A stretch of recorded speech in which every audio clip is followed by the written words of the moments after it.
이 이야기는 올해 82살이 되신 한 할머니께서 직접 보내주신 사연입니다.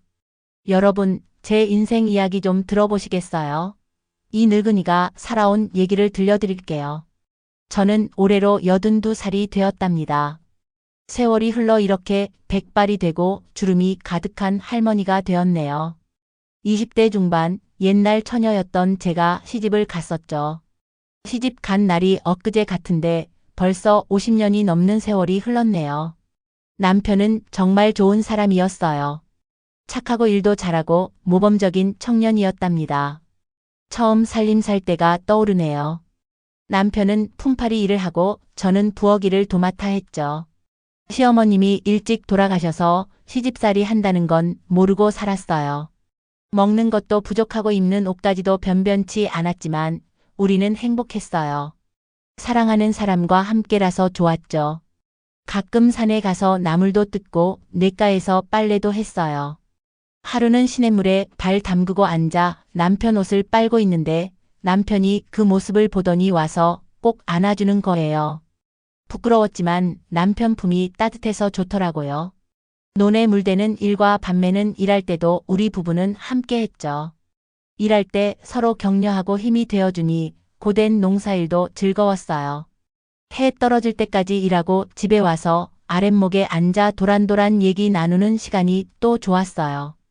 아이 키우는 것도 쉽지 않았어요. 먹을 게 부족해 아이들 배 채우기가 힘들었죠. 그래도 자식이 예쁘고 사랑스러웠어요.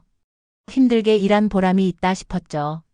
아이가 걸음마 떼고 말문 트는 모습 보면 눈물이 날 정도로 감동이었어요. 그렇게 몇 년을 살았을까요? 어느 날 남편이 하는 말이 장사를 해보고 싶다는 거예요. 위험 부담도 크고 식구들 먹여 살리느라 모아둔 돈도 없는데 걱정이 되더라고요. 근데 남편이 정말 하고 싶어 했어요. 내조를 해야겠다 싶었죠. 그렇게 작은 족발집을 시작하게 되었어요. 남편이랑 저랑 둘이서 밤낮으로 열심히 일했어요. 좁디 좁은 방에서 바닥에 앉아 불판 위에서 족발을 삶았어요. 재료 다듬고 양념 만드느라 손이 다 닳도록 일했죠. 처음엔 손님이 많지 않아서 걱정이 태산 같았어요.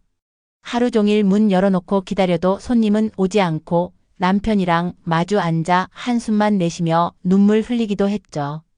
그래도 우리는 포기하지 않았어요. 맛있는 족발을 만들기 위해 더욱 노력했죠.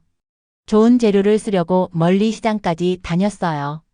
양념 배합, 삶는 시간, 불 조절까지 연구하고 또 연구했죠. 평수도 안 되는 조그마한 가게였지만 정성을 다해 요리했어요. 주변에서는 족발집 하는 게 미친 짓이라고 했어요. 돈도 못 번다면서 접으라고들 하더라고요. 하지만 우리는 믿음이 있었어요. 우리가 만든 족발을 먹어보면 손님들이 반할 거라는 확신이 있었죠. 매일 아침 일찍 시장 가서 좋은 돼지 족발을 골라오고 삶고 양념하다 보면 밤늦게까지 일했어요. 족발 만드는데 죽고 못 살게 공들였답니다. 아는 사람들이 조금씩 늘어나기 시작했어요. 처음엔 동네 사람들이 호기심에 오더니 입소문을 내기 시작했어요. 우리 가게 족발 맛있다고 소문이 퍼지면서 단골 손님도 늘어났죠. 멀리서도 일부러 족발 먹으러 손님들이 찾아오기 시작했어요. 어느덧 장사가 잘 돼서 하루 종일 쉴 틈이 없었어요. 주문받고 쏟아지는 손님들 상대하느라 쉴 새 없이 바빴죠. 근데 그게 또 좋더라고요. 우리가 열심히 만든 족발을 맛있게 드시는 손님들 보면 힘든 줄도 모르고 행복했어요. 남편이 족발 담당하고 저는 반찬하고 설거지, 홀 담당했죠. 바쁘다 보니 집에 가기도 힘들어서 가게 뒤쪽에 있는 조그만 방에서 생활했어요. 잠도 거기서 잤죠. 새벽에 일어나 족발 준비하고 밤늦게까지 장사하고 나면 그냥 고단에 쓰러졌어요. 시장 보러 가도 족발 재료, 반찬 재료만 눈에 들어왔죠. 예쁜 옷이나 장신구 같은 건 눈에 들어오지도 않았어요. 장사가 잘 되니까 돈은 좀 생겼지만 쓸 데가 따로 있었거든요. 아이 학교 보내는 게 최우선이었어요. 좋은 학교 보내서 공부 잘 시키고 싶었어요. 우리처럼 고생하지 않게 하려고 교육비에 돈을 아끼지 않았어요. 또 식구들 생활비도 보태야 했고 가게 확장할 자금도 모아야 했죠.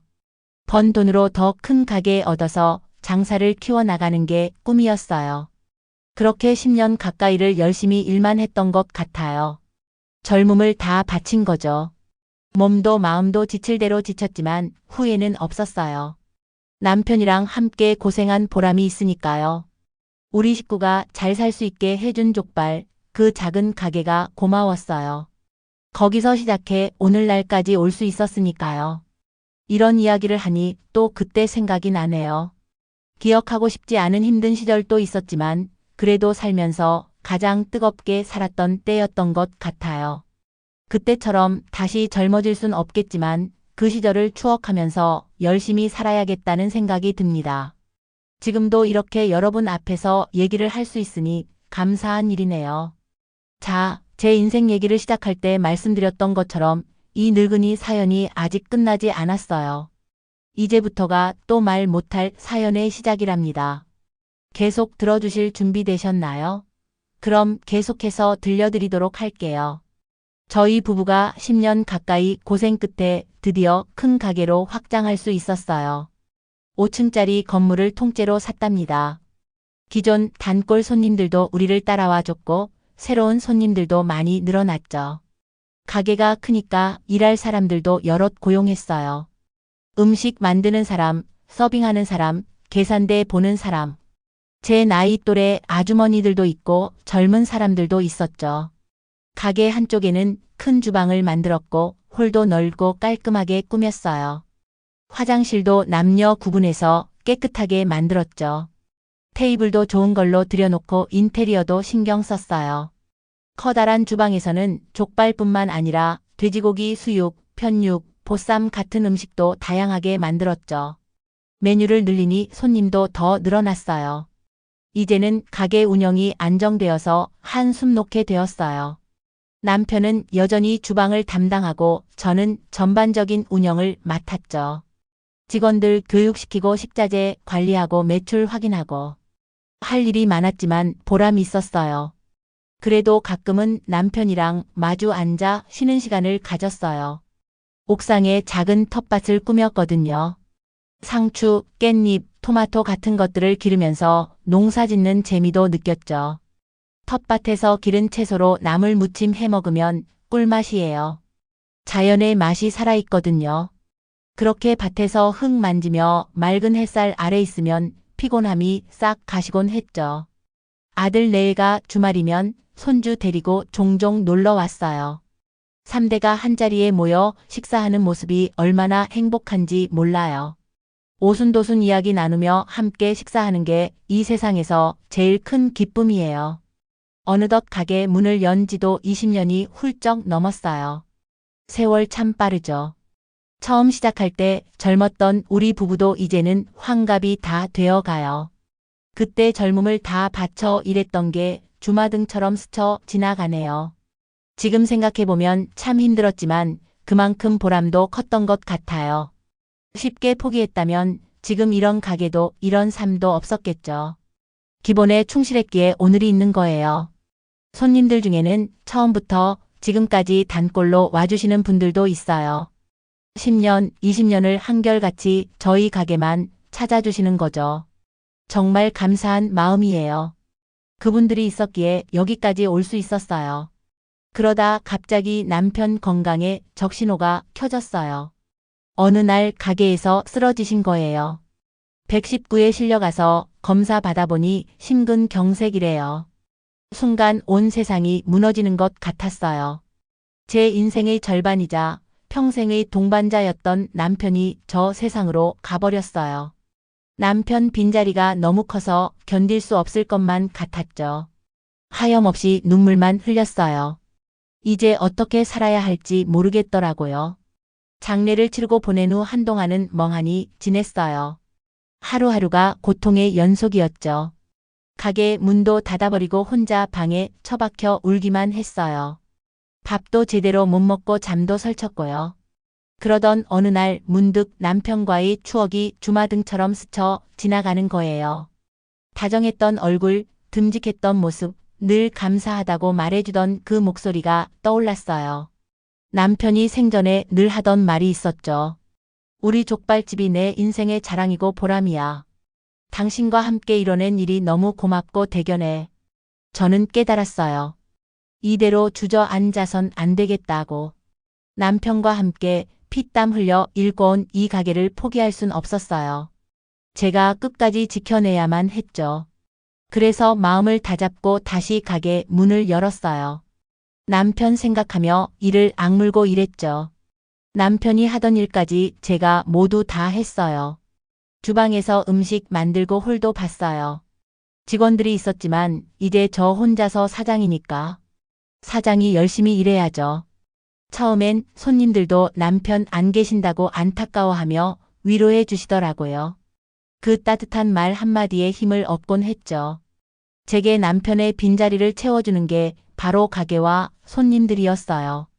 아이들이 틈틈이 와서 도와주는 게 큰 힘이 됐어요. 아들 며느리가 없었다면 정말 버티기 힘들었을 거예요. 자식들 덕분에 이겨낼 수 있었죠. 그런데 어느 순간부터 아들이 족발집 일을 도와주기 시작했어요.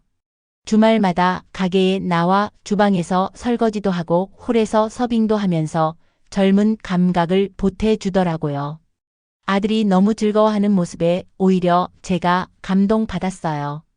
아들의 마음이 정말 고마웠죠. 그러던 어느 날 아들이 진지하게 저를 불러 앉히더니 하는 말이 족발집을 물려주세요. 직접 운영해보고 싶어요. 엄마가 그동안 고생하신 만큼 보답하고 싶어요 라고 하는 거예요. 아들 눈에 맺힌 눈물을 보는 순간 왠지 모를 뭉클함이 밀려왔어요. 우리가 젊음을 다 바쳐 일군 가게를 자식이 물려받겠다니 그것만으로도 이 힘든 세월이 다 보상받는 것 같았죠. 그래도 한편으론 걱정도 되더라고요. 아들이 아직 장사에 미숙한데 혹여 어려움은 없을지, 잘해 나갈 수 있을지 모르겠다는 생각에 마음이 쓰였던 거죠. 며느리도 걱정이 되긴 마찬가지였어요. 어린 며느리가 시댁 식구들하고 어울려 장사를 한다는 게 쉽지 않을 거라는 생각에 망설여졌어요. 하지만 아들 내외의 간절한 모습에 차마 거절할 수가 없었어요. 자식들의 결심을 응원해주고 싶은 마음도 컸고요. 저도 몇 달 전부터 몸이 성치 않아서 이제 그만 쉬고 싶기도 했어요. 그래서 많은 고민 끝에 아들 내외에게 5층짜리 건물을 통째로 물려주기로 했어요. 두 사람이 걱정스러워 보였지만 그래도 기대감에 들떠 보이더라고요. 젊은 패기로 새로운 도전을 한다는 게 얼마나 멋진 일인가 싶었죠. 물려주기로 결정한 날 가족 회의를 열었어요. 그동안 장사하면서 겪은 노하우를 아들 내외에게 하나하나 일러주었죠. 식자재 관리하는 법, 메뉴 개발하는 팁, 직원들 교육시키는 방법까지 낱낱이 가르쳐 주었어요. 또 장사의 기본 정신인 정직과 성실, 근면함을 강조했죠.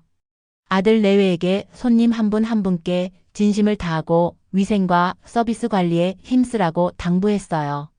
그래야 아버지와 내가 쌓아온 단골 고객들의 신뢰를 잃지 않을 거라고 말해주었죠. 가게 운영에 어려움이 있으면 언제든 저를 찾으라고 했어요. 아직 미숙할 테니 든든한 후원자가 되어주겠다고 약속했죠. 아들과 며느리도 고개를 끄덕이며 제 말을 잘 새겨 듣겠다고 다짐하더라고요. 이렇게 오랜 시간 공들여 일군 소중한 가게를 떠나주는 게 서운한 마음도 있었지만 새로운 출발을 하는 아들과 며느리가 대견스럽고 믿음직스러웠어요. 더 잘 운영해 나가리라 믿어 의심치 않았죠. 그리고 무엇보다 남편과 함께 피땀 흘려 일군 이 가게를 물려줄 수 있어서 감사했어요. 그간 힘들었던 시간들이 주마등처럼 스쳐 지나가면서 감회가 새로웠죠. 이제는 제가 뒤에서 든든한 후원자가 되어주면 되겠구나 싶었죠.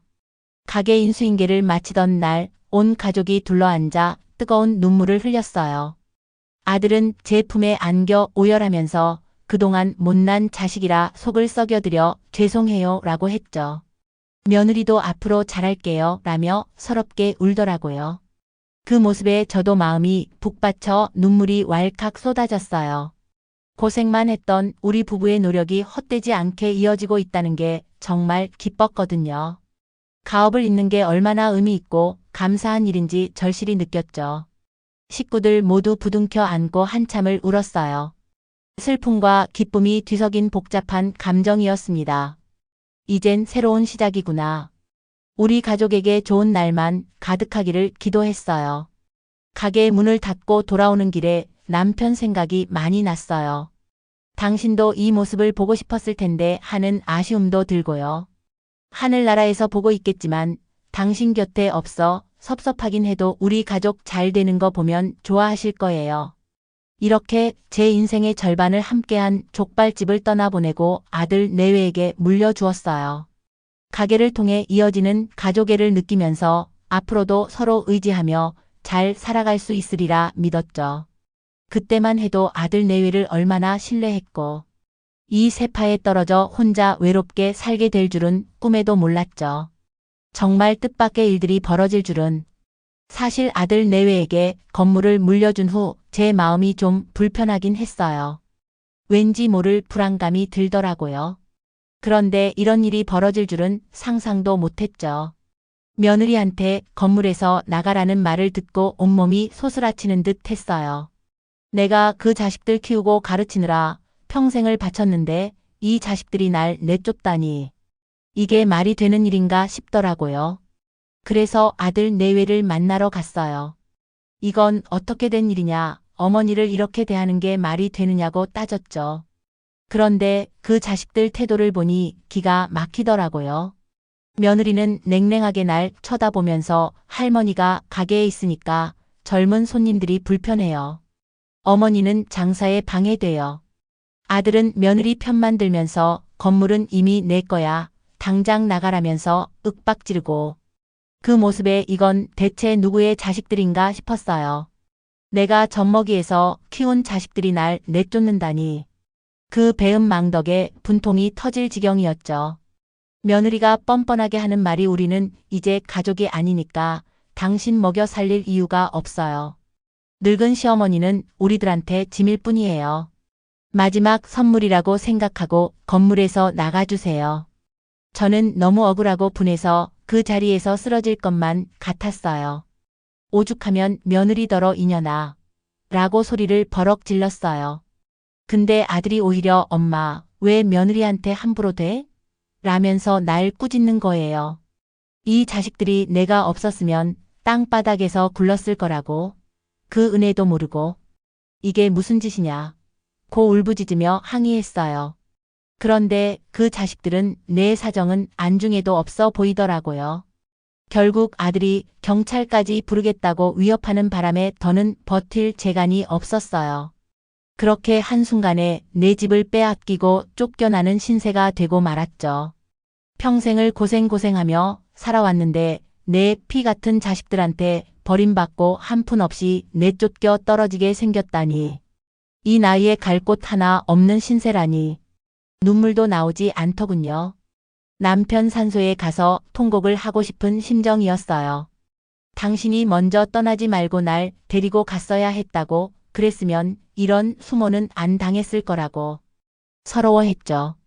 하늘이 무심하게도 왜 날 이렇게 만드느냐고 원망도 했고요. 가슴에 대못을 박은 것처럼 아려오고 숨이 턱 막혀서 견딜 수가 없었어요. 그래도 죽고 싶은 마음을 누르고 이를 악물고 버텼어요. 누군가를 만나 하소연이라도 하고 싶었지만 이 비참한 신세를 누가 알아주겠어요? 하루아침에 내 인생이 모조리 무너져 내린 거죠. 가진 것 하나 없이 멍하니 길을 떠돌 수밖에 없었어요. 하루하루가 지옥 같았고 고통스러웠고 산채로 무덤에 갇힌 기분이었달까요. 아무도 찾지 않는 외딴 곳을 헤매며 하염없이 오열하곤 했어요. 내가 뭘 잘못했는지 왜 이런 벌을 받아야 하는지 모르겠더라고요. 자식 잘되라고 쏟은 정성이 헛수고가 된 것 같아 더 허망하고 비참했어요. 밤마다 꿈속에서 아들 내외가 날 모질게 내치는 모습이 떠올랐어요. 식은 땀을 흘리며 악몽에 시달렸죠. 낮에도 자꾸만 과거의 기억들이 되살아나 눈물바람이었어요. 이 고통에서 벗어나고 싶었지만 출구가 보이지 않았죠. 저는 거리로 내몰리고 말았어요.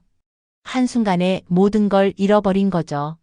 이 나이에 이렇게 자식에게 버림받고 한 푼 없이 쫓겨나다니. 정말 서글프고 억울하더라고요. 갈 곳 없는 몸이 되어 이리저리 떠돌아 다녔어요. 공원 벤치에서 하룻밤 자기도 하고 노숙자 쉼터에서 겨우 하루하루 버텼죠. 허기와 추위에 떨면서도 자존심 때문에 아들 내외에게 매달릴 순 없었어요. 이런 신세가 너무 비참하고 부끄러워 아는 사람 얼굴도 못 볼 지경이었어요.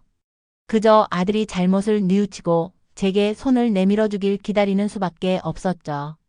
하지만 그런 날은 끝내 오지 않았어요. 결국 저는 이 도시에서 더는 살 수가 없었어요. 너무 속상하고 고통스러웠어요. 그래서 이 모든 걸 잊고 싶어 멀리 산속으로 들어가기로 했어요. 세상과 단절된 채 혼자 조용히 살다 가는 게 나을 것 같았죠. 산에 올라 한적한 곳에 폐가 한 채를 발견했어요. 아무도 찾지 않는 외딴 곳이었죠. 거기서 홀로 살기 시작했어요. 물론 고된 생활이었습니다. 먹을 것도 적고 몸도 곳곳이 쑤셨어요. 그래도 세속에서 멀어지니 마음은 한결 편해지더라고요. 매일 새들의 지저귀m 들으며 넓은 하늘을 바라보는 게 위안이 됐죠. 자연 속에서 작은 생명들과 더불어 사는 게 오히려 행복하게 느껴졌어요.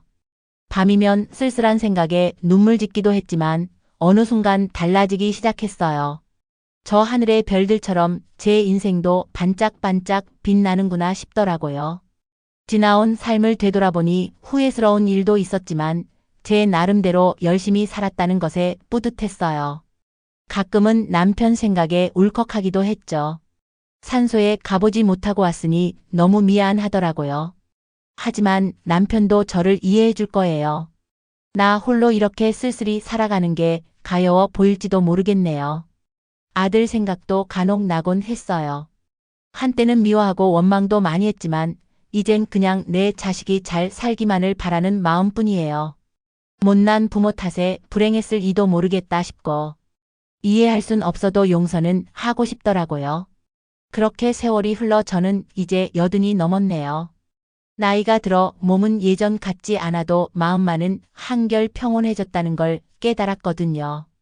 주름진 손으로 밭을 일구며 자연과 함께 살아가는 게 이제는 즐겁기까지 해요. 행복이 무엇인지도 비로소 알 것 같아요. 부귀영화가 아닌 내 안의 평화로움이 진정한 행복임을 느끼게 되더라고요. 그렇게 오랜 세월 외로이 살아가던 어느 날 한 젊은 남자가 저를 찾아왔습니다. 그 순간만큼은 정말 얼떨떨하고 당황스러웠죠.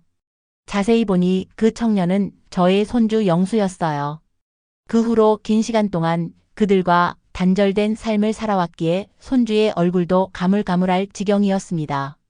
생각해보니 마지막으로 영수를 봤을 때가 제가 쫓겨나기 직전이었어요. 그땐 영수가 겨우 5살 정도였을 거예요. 그 아이가 이토록 훌쩍 커서 의젓한 청년이 되어 나타났다는 사실에 저는 말문이 막혔습니다. 손주 영수는 제 앞에 무릎을 꿇고 눈물로 얼룩진 채 간절히 사죄를 했습니다. 아버지가 그동안 저지른 잘못을 깊이 반성하고 있으며 진심으로 용서를 구한다고 전했습니다. 처음에는 아직 응어리진 마음이 풀리지 않아 선뜻 화해에 응하기 쉽지 않았어요. 상처가 너무나 깊었고 세월이 지나도 아물지 않는 아픔이었고요. 하지만 진심으로 참회하는 아들의 모습과 진정성 어린 손주의 설득에 점차 마음이 열리기 시작했습니다. 이미 지나간 악연은 청산하고 이제라도 새로운 인연을 맺어보자 싶었죠. 서로 부둥켜 안고 오열하며 뜨겁게 화해의 눈물을 흘렸습니다. 화해의 기쁨도 잠시, 막상 아들 내외와 함께 살게 되니 어색하고 불편한 점이 한두 가지가 아니었어요. 서로에 대한 미안함과 죄책감이 걸리적거렸고 어딘지 어긋난 듯한 시선들이 마음을 무겁게 했죠. 상처가 깊었던 만큼 단번에 아물기란 쉽지 않았던 거예요. 며느리와도 갈등이 있었죠. 오랜 세월 홀로 살아온 저로선 며느리가 젊은 감각으로 꾸려가는 살림이 낯설고 받아들이기 힘들었어요. 며느리 역시 굳어진 제 성격에 불만이 있었던 듯 냉랭한 태도로 일관했고요. 사소한 것부터 언쟁이 잦아지면서 자주 마찰을 빚었습니다. 하지만 손주들 덕분에 가족의 온기를 서서히 되찾아갈 수 있었어요. 의젓한 청년으로 자라버린 첫째 영수와 깜찍한 둘째 은주는 저에게 활력소가 되어 주었죠. 영수는 틈나는 대로 할머니를 찾아와 회사에서 있었던 일을 들려주며 웃음 짓게 했고, 활발한 은주는 제 무릎에 앉아 제잘거리며 온 집안을 명랑하게 만들었답니다. 어느새 시간이 흘러 조금씩 화합의 분위기가 무르익어 갔어요. 아들 내외도 처음보다는 많이 부드러워졌고 소홀했던 정성도 보태기 시작했죠. 매일 아침 며느리가 따뜻한 차를 내어주는 게 고마웠고, 저녁마다 아들과 술잔을 기울이며 긴 담소를 나누는 게 즐거웠습니다. 그러던 어느 날 우연히 오래된 앨범을 발견했어요. 낡은 흑백 사진 속에는 어린 시절 아들과 함께 찍은 사진들이 가득했죠. 아들의 옛날 얼굴을 바라보는데 문득 아들을 향한 묵은 원망이 눈 녹듯 사라지더군요. 어찌 보면 우리 모두 상처 입은 영혼들이었던 거죠. 그 상처를 어루만지고 보듬어주는 것이 저의 역할이라는 깨달음이 스쳤습니다. 그날 이후 가족을 더욱 사랑하고 이해하려 노력했어요. 일부러 며느리 곁에 다가가 살림 노하우도 알려주고 옛 추억담도 꺼내곤 했죠. 처음엔 어색해하던 며느리도 점차 마음을 열더니 어느새 딸 같은 존재가 되었어요. 함께 장도 보고 수다도 떨며 친밀한 사이가 되어갔습니다. 아들과는 마음 깊이 담아두었던 이야기를 꺼내어 속 시원히 털어놓기도 했죠. 그동안 쌓였던 서운함과 그리움을 나누면서 더 깊은 이해의 단계로 나아갔어요. 때론 눈물을 글썽이며 서로의 아픔을 보듬어주기도 했고요. 그렇게 진솔한 대화를 통해 우리는 새로운 부자지간으로 거듭날 수 있었습니다. 이제 저의 여생은 사랑하는 가족들과 함께하는 시간으로 채워지고 있어요. 이른 아침 부엌에서는 며느리와 저의 웃음꽃이 피어납니다. 오늘은 무슨 반찬을 해볼까? 의논하고 정성스레 식사를 준비하죠. 식탁에 둘러앉은 가족들과 정겹게 아침 식사를 하는 게 제겐 가장 소중한 순간이에요. 낮에는 동네 친구들과 함께 공원을 산책하고 이런저런 이야기를 나누며 여유로운 시간을 보내곤 합니다. 때로는 집에서 느릿느릿 뜨개질을 하다가 졸음이 쏟아지면 깜빡 낮잠을 자기도 하죠. 세월의 풍파가 깃든 주름진 얼굴이지만 마음만은 한없이 평온합니다. 오후쯤 되면 은주가 학교에서 돌아와 방긋 웃으며 인사를 건네요. 할머니 무릎에 앉아 학교에서 있었던 일들을 제잘거리는 모습이 사랑스럽기만 합니다. 은주와 함께 간식을 만들어 먹다 보면 어느새 해가 저물고 영수와 아들이 퇴근할 시간이 되죠. 식구들이 둘러앉아 따뜻한 저녁 식사를 하는 게 얼마나 행복한지 몰라요. 오순도순 정다운 대화를 나누다 보면 지난날의 고통은 아스라이 멀어지고 앞으로의 소망으로 가슴이 부풀어 오릅니다. 이렇게 매일매일이 제겐 큰 선물 같아요. 인생의 말년에 이런 행운이 찾아올 줄은 꿈에도 몰랐죠. 가족의 사랑을 받으며 편안하게 여생을 보낼 수 있게 되어 너무나 감사하고 기쁩니다. 제 파란만장했던 지난 인생을 돌이켜보면 좌절과 고난의 연속이었지만 그 시간들이 절 더욱 단단하고 지혜롭게 만들어준 것 같아요. 절망의 나락에서도 결코 희망의 끈을 놓지 않았기에 제가 여기까지 올 수 있었던 거겠죠. 힘들었던 만큼 지금의 작은 행복도 더 크게 느껴집니다. 이제 저는 깨달았어요. 진정 소중한 것은 화려한 성공이나 부귀영화가 아니라 한결같이 곁을 지켜주는 사랑하는 사람들이란 걸요. 작은 일상 속 소소한 기쁨에 감사하는 마음으로 살아가는 것, 그것이 저의 남은 인생의 목표입니다. 여러분도 인생의 고난과 역경 속에서 좌절하거나 포기하지 마세요. 어떤 시련이 닥치더라도 희망을 잃지 말고 이겨내시길 바랍니다. 여러분의 소중한 일상이 늘 감사함으로 가득하고 매 순간이 행복으로 반짝이기를 기원합니다. 지금까지 82살 할머니께서 보내주신 인생 이야기였습니다. 정말 많은 것들을 느낄 수 있는 소중한 사연이었어요.